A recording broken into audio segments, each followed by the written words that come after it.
Dragon Ball Xenoverse 2 was released 8 years ago. As a sequel to Dragon Ball Xenoverse, the game looked to build on the foundation of the first game while adding its own unique approach. But did Xenoverse 2 live up to all the expectations? Well, that's what I'm going to look at in this video. As always, this is my opinion and I would love to hear yours in the comment section. So first things first, I have to talk about the graphics in Xenoverse 2 since it seems to be a topic of conversation that splits the community. The biggest complaint is how shiny the characters are. I do agree they could have toned down how oily the characters are. I mean, look at your created character design or anyone around Kanton City and you will see the glare off of every piece of the character. At times it looks as if the characters are plastic cutouts.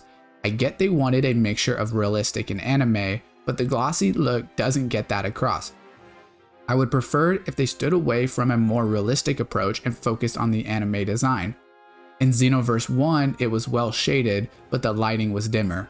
I think Xenoverse 2 went too far the other way trying to balance out the shading. But for me, if that is the biggest complaint I have about the graphics, then we are in a good place. The character models look strong and fully fleshed like the anime.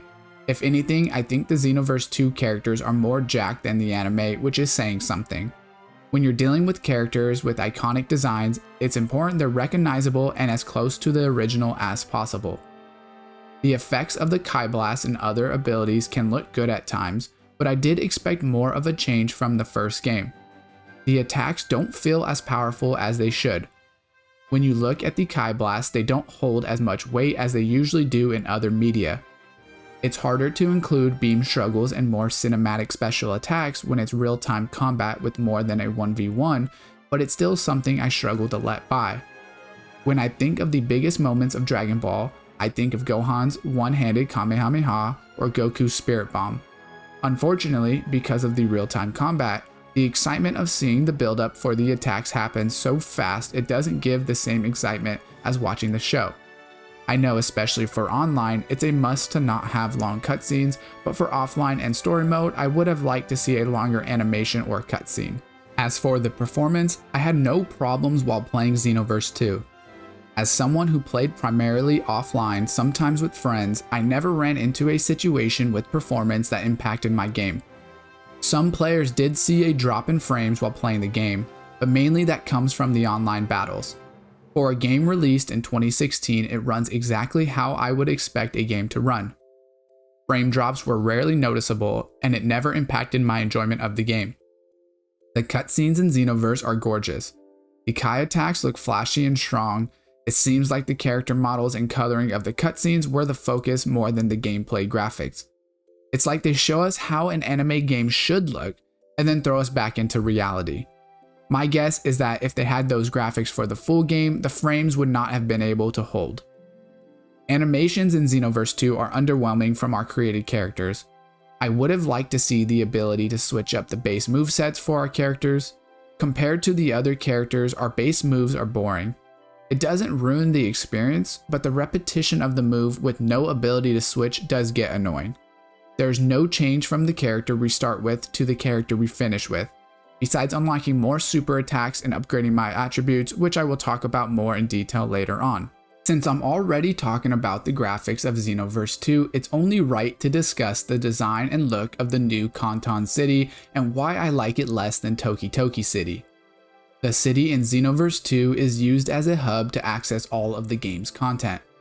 That being said, most of the area is wasted space. Kanton City is 7 times bigger than Toki Toki City from the first Xenoverse. Because of that, the map doesn't feel friendly to get around where you need to go.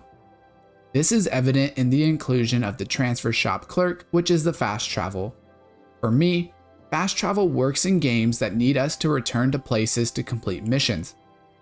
The hub is massive, but there's really nothing to do. Between flying or teleporting around to talk to trainers, there's nothing aside from random NPCs you never talk to.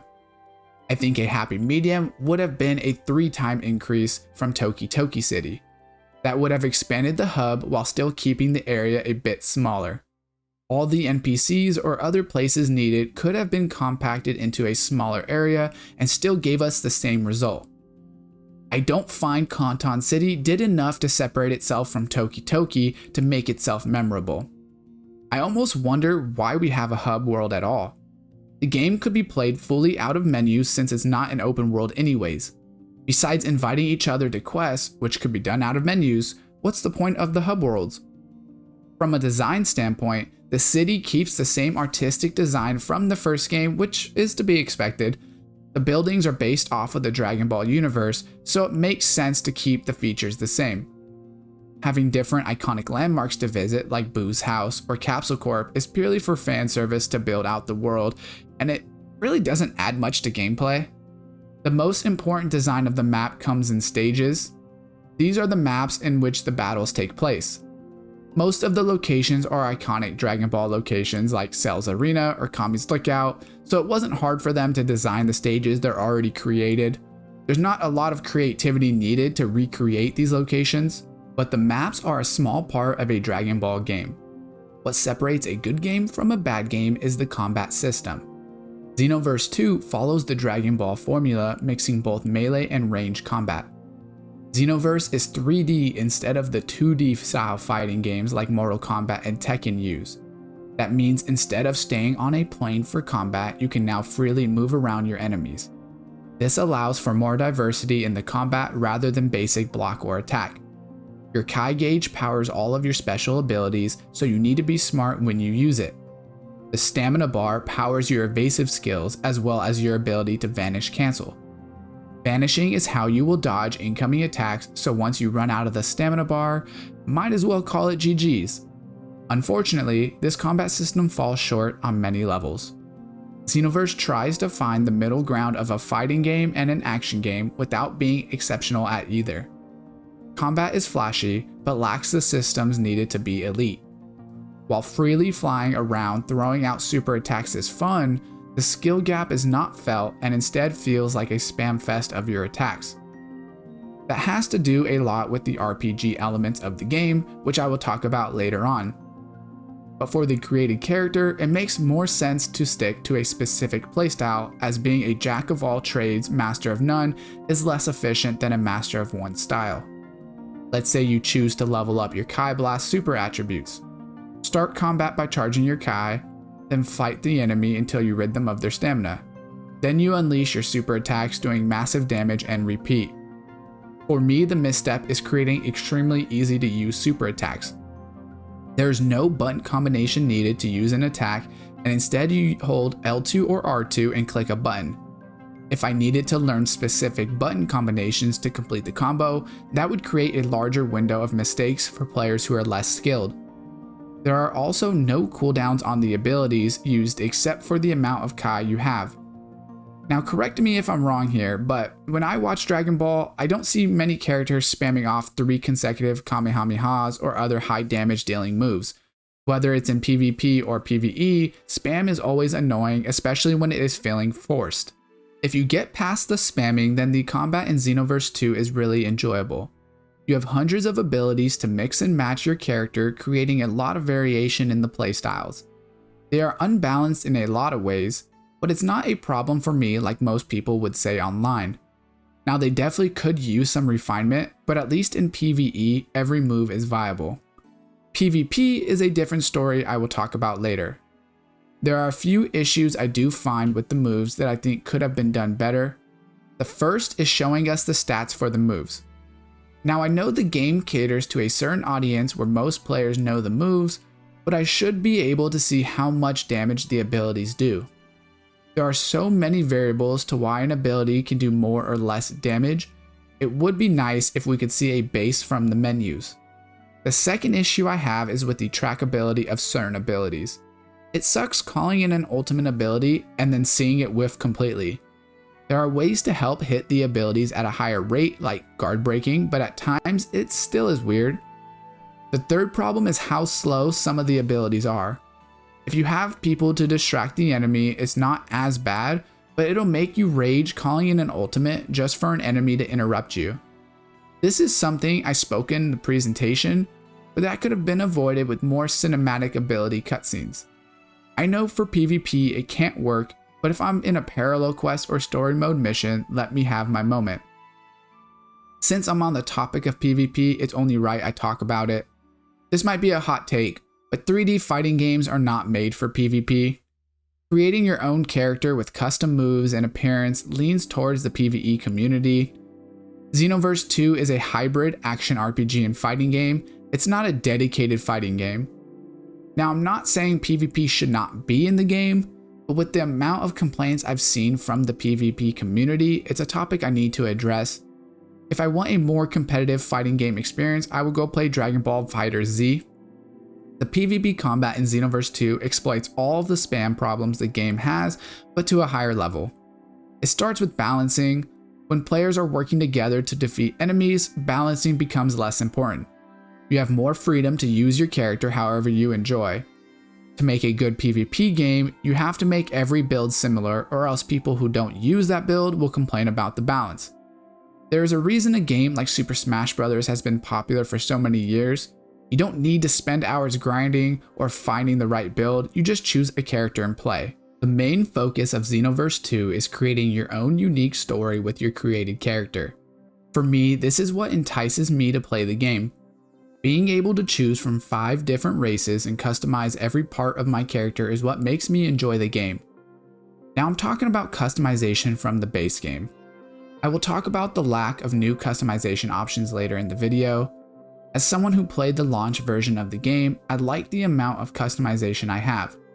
Being able to choose between different sizes, voices, hairstyles, and colors gives me full creative control on how I want my character to look. As you progress through the game, you will unlock all of the iconic outfits you love from the Dragon Ball universe. That being said, there is a problem I have with the customization that I would have liked to be different. I wish there was an option to change the color of more of the clothing. It may seem like a minor detail, but being able to customize the color of Goku's gi or any of the other iconic outfits adds a new layer of creativity that customization is lacking. As much as I enjoy using the outfits of my favorite characters, I'm not trying to be a cosplayer. Each outfit piece also adds or subtracts from your attributes. Luckily, there's an easy workaround so that you can still use the equipment you want without being at a disadvantage. This is where QQ bangs are used. In essence, QQ bangs are a way to override the stats of your clothing with a base stat boost, which allows you to wear whatever you like while also getting a boost to the stats you want. This is where the game takes on more of the RPG elements. Xenoverse 2 follows a very linear level up system. As you play through different missions in the game, you earn a score, which is your XP in the game. As you level up, you earn attribute points, which allows you to boost your attributes and make your character stronger. It's a super simple and easy to follow method for leveling. For unlocking abilities, it's a bit trickier. This is where the mentors come into play. Mentors are NPCs like Goku or any other character that you use to unlock their specific abilities. Each mentor has different qualifications to be able to learn from.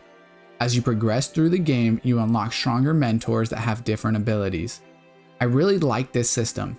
It makes sense that if I want to learn how to use a spirit bomb, I must learn to train under Goku. I find it helps with the immersion of being a time patroller that gets stronger and continues to learn throughout their journey. To unlock the abilities with different mentors, you must first activate them as your mentor. Then you must use them as your allies and use their abilities to fill their bar before completing their training task. As with most content in this game, I would have liked it if they laid out exactly what I needed instead of having me eyeball the bar to see my progression. It's not game breaking, but it would be nice quality of life improvement. Most of your time leveling will be spent inside of parallel quests. This is where the game takes a bit of a dive for me. Parallel quests are the main side quests in Xenoverse 2. They are parallel timelines as opposed to the main ones that involve different what-if situations. As you progress through the main story, you unlock more quests to complete. A lot of the quests from Xenoverse 1 were copied over to Xenoverse 2, which is my verse problem. I get Dragon Ball follows the same story and so the same situations happen, but copying and pasting is never a good idea. Even if it's small adjustments to the missions, something is better than nothing. But even though they are the same missions, they are still fun. Well, the first time around.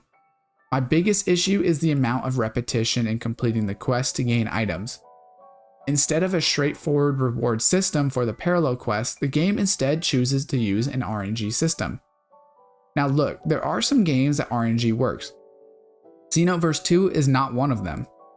I should not have to do a quest 30 times getting the max rank with an ultimate finish and still not be able to get any items. RNG makes more sense in games with an open market.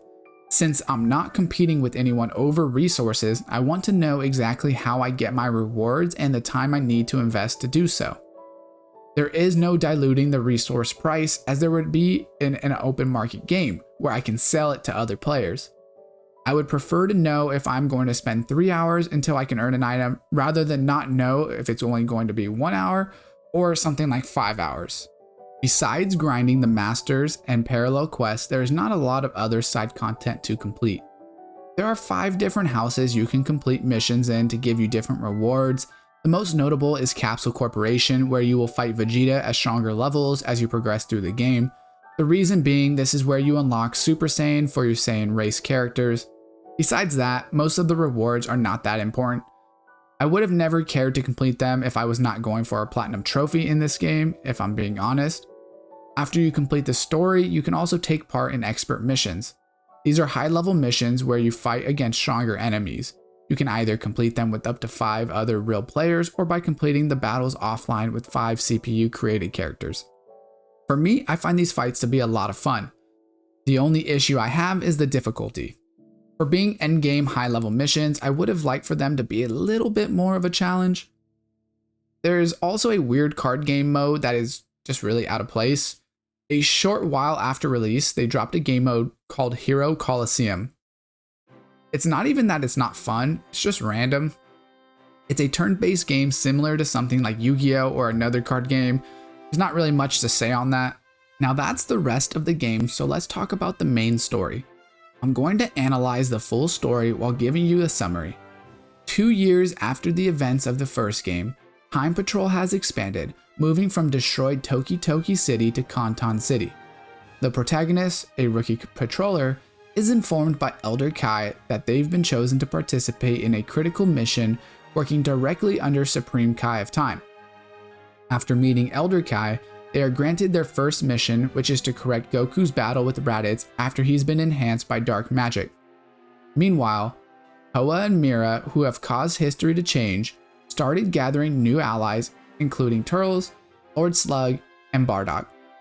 After making a sloppy entrance, our character helps Goku beat up his brother to weaken him enough to execute the full Nelson maneuver. They leave the scene right after, but in a distance, Turles and Slug are seen overlooking the scene. When you return to Kanton City, the Supreme Kai of Time tells us the story of the hero from Xenoverse 1. If you played the first Xenoverse, you will notice this story takes the same shape as the first game with some minor changes. The first being the protagonist. In the first game, Trunks asked Shenron to send him a warrior to help restore the timeline. In Xenoverse 2, our character is a rookie patroller at the academy. As simple as a change as it may seem, it's something that I find to be a welcome change. Starting as a summoned warrior makes us seem really strong from the start. Being a rookie shows the room for improvement that our character has. Following the Dragon Ball Z story, the Time Breakers, which is what the villain faction is called, target the Saiyan saga during Nappa and Vegeta's attack. Turles attempts to intercept Goku to prevent him from assisting the Z Fighters, but is stopped by Goku and our character. During the battle, Trunks and the protagonist of Xenoverse 1, who I will talk about here shortly, try and capture Turles, but he escapes. We then return to the main battle where only Gohan and Krillin remain. Our character then helps Goku defeat Vegeta and Nappa, who both transform into great apes because Turles has come and changed history. After correcting history, we return to the Time Nest to meet Trunks and his partner. I really like that the protagonist from the first game is included in the second game. Seeing as Xenoverse 2 is a continuation of the first game's story, it only makes sense that the patroller returns to help. What's even cooler is if you played the first game, you could import your character directly from Xenoverse 1. It's a small way to keep continuity between the games for players who have played both 1 and 2. Next up is the Namek Saga, where our character helps Gohan and Krillin escape from Dodoria and Zarbon. We are then confronted by Lord Slug. After the battle, Trunks chases Lord Slug away and our character helps Vegeta fight an empowered Dodoria. At this point, we are properly introduced to Trunks and the hero from the first game. Supreme Kai of Time also introduces Towa and Mira, who they suspect are behind the recent changes in history. The next section follows the face-off against the Ginyu Force. This is by far my least favorite part of the Dragon Ball story. We first fight the other members of the Ginyu Force, but before we can finish them off, Turles and Slug arrive and give them fruits from the Tree of Might. Trunks tries to return Vegeta to his body but causes a mishap, and Ginyu switches bodies with Trunks. After Trunks regains his body, Turles shows up to help Ginyu steal Goku's body, accidentally restoring the proper flow of history in the progress. As Frieza travels to Namek to gain the Dragon Balls, we must step in and protect Nail to prevent history from changing. Unfortunately, during our encounter, Turles and Slug show up and steal the Dragon Balls. After defeating Turles and Slug, we must hold off a more powerful Frieza until Goku arrives. Our character and Goku must take down Cooler before letting Goku finish off Frieza and fix the history. Up until this point, the story is very similar to the main show. There's only small tweaks and additions that we fix. This is about the halfway point of the story. For me, the back half of the story is what sets the game apart from any other Dragon Ball media. After completion of the Frieza saga, our character is promoted to an elite patroller, granting them flying license for Kanton City in the process. We are then thrown into the Cell saga, where Towa has empowered Cell, letting Cell absorb Android 17 and Android 18 right away. To fix history, we travel back before Cell absorbed the androids and help Piccolo beat the magic out of Android 17 and Cell. When we arrive at the Cell games, Mira distracts Trunks and our character. Once Mira retreats, we must help Gohan defeat the powered-up Cell Juniors to keep history on track. Before Gohan and Cell can fight, Metal Cooler appears after being resurrected by the big Getty star. Once we defeat Cooler, history is back to normal as we watch Gohan defeat Cell. The Cooler twist is one of the better twists in the story for me because I wasn't expecting him to show up, especially at the Cell games. For a story mode that follows such a familiar story, I was pleased that we did get some variation. We then get a diversion into the story of Trunks in another timeline. While future Gohan is on his way to die to Android 17 and 18, Android 16 shows up with the help of Mira. We then stepped in to help Gohan and return peace to the timeline. We then follow Trunks back to his timeline where he is met with Perfect Cell and Android 16. After defeating them, Trunks observes the events in the scroll, noticing that Gohan's final moments have been altered slightly. This was a very interesting part of the story. Supreme Kai and Elder Kai allowed a small deviation in the story to leave in Trunks' encounter with future Gohan in respect for Gohan still choosing to go to his death. We then go back to the normal timeline and travel to the Buu saga where the face-off between Vegeta and Goku is interrupted by Broly. I felt like Broly showing up in this arc was a bit out of place. I feel like they ran out of ideas to keep each saga fresh, and so they added in a fan favorite character that would be a harder challenge. As with the rest of the game, we reset the timeline, helping Goku and Vegeta defeat a stronger version of Kid Buu. At this point of the story, we now reach the endgame where it's strong boss after strong boss. They try and finish up the story, but a lot of it seems like filler fights. It starts with Beerus coming to fight Goku. Before Beerus and Goku can fight, the Masked Saiyan interrupts and we defeat him, revealing him to be Bardock. At this point, Beerus gets enraged, so we must step in with Whis and defeat Beerus before he destroys Earth. Next, we travel to the Golden Frieza saga where Frieza has been resurrected. At this point, Frieza destroys the Earth, but Whis rewinds time. We then fight Frieza and Cooler to the death. At this point, we fight Whis to calm down Beerus from destroying the timeline. Now, knowing the Masked Saiyan is Bardock, we travel to the planet Vegeta to investigate. Our character, along with Trunks, fights against Bardock and Towa. While the heroes are trapped by Towa, Bardock steps in to save them. Bardock then sacrifices himself by dragging himself and Mira into a wormhole. At this point, we must fight the hero from Xenoverse 1 that is under mind control. At this point, Towa escapes and completely erases the hero from the timeline. thought it was an interesting change to force us to fight our hero from Xenoverse 1, especially if it was the character you used for so long. It's a bit dreadful to have to defeat your own person you created. After finding the mask from the hero, Trunks finally remembers his partner and finds out Tawa went to Toki Toki City and killed Shenron before Trunks could complete his wish. Along with Trunks, our character then goes to stop Tawa before she kills Shenron.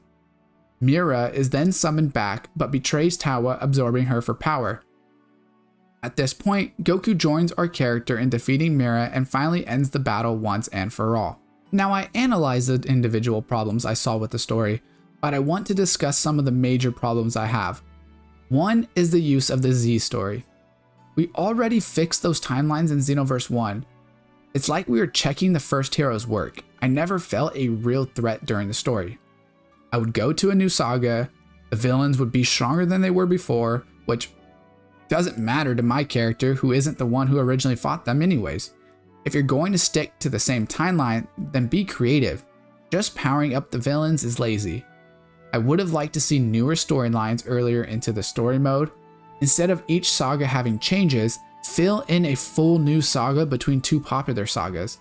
Being able to leave history altered would also have been a cool way to allow the player more freedom.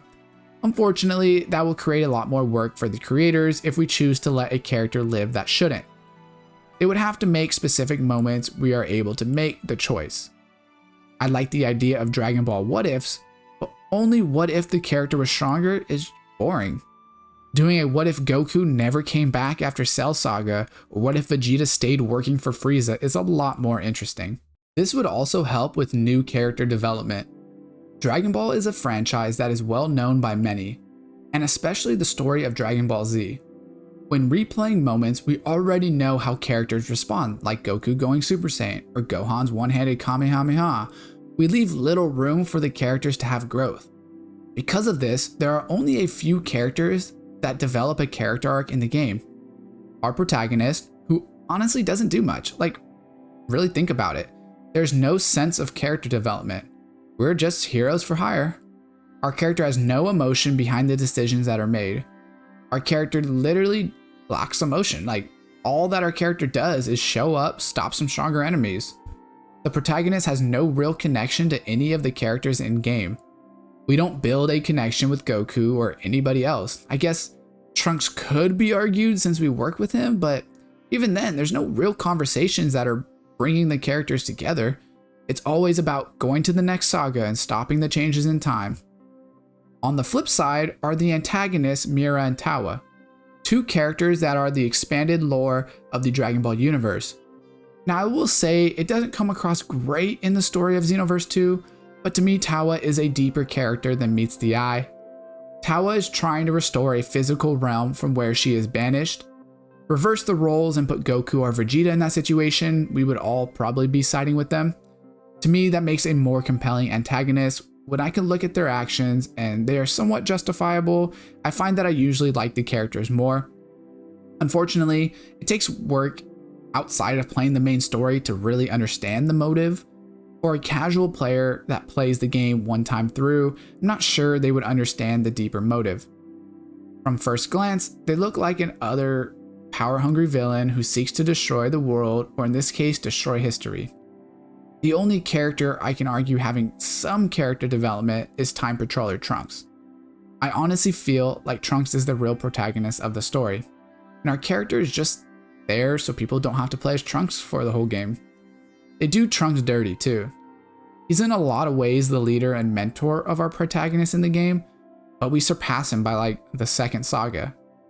Xenoverse misses a big opportunity for him to take on a true leadership role, especially if they use the timeline of him watching his mentor Gohan die. They could have used that emotion in his life to pour out over his teaching on our protagonist and add emotion on why Trunks comes to our aid, instead of him just showing up for the heck of it. Make it a lot more meaningful by having him show up because he's scared to lose another ally. It's unfortunate for me because Trunks is my favorite character in the universe, so to see him being underutilized is sad to see. Instead of making a better story, they force Trunks to be incompetent or useless at times to make our character feel stronger. So does Xenoverse 2 live up to all the expectations? Well, that's where I'm torn.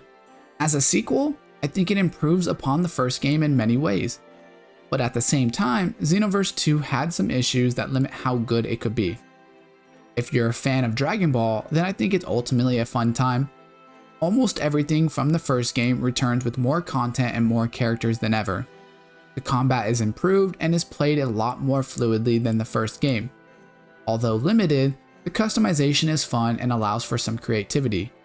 The graphics are better and there is plenty of side content to keep you busy. The story, on the other hand, is a bit of a letdown for me. That's why I'm torn. In every way but the story, I find Xenoverse 2 to be a success. The poorly written story underdeveloped every character and left some to be desired. Xenoverse 2 is a fun game. I find myself going back to it over the years. With the announcement of Xenoverse 3, I'm hopeful for the future of the series, and I really believe there's a bright future ahead. With that being said, if you did enjoy the video, if you can drop a like and comment on something you enjoyed down below, it really helps the algorithm. And if you enjoy my content, feel free to hit that subscribe button, and I'll see you guys in the next one.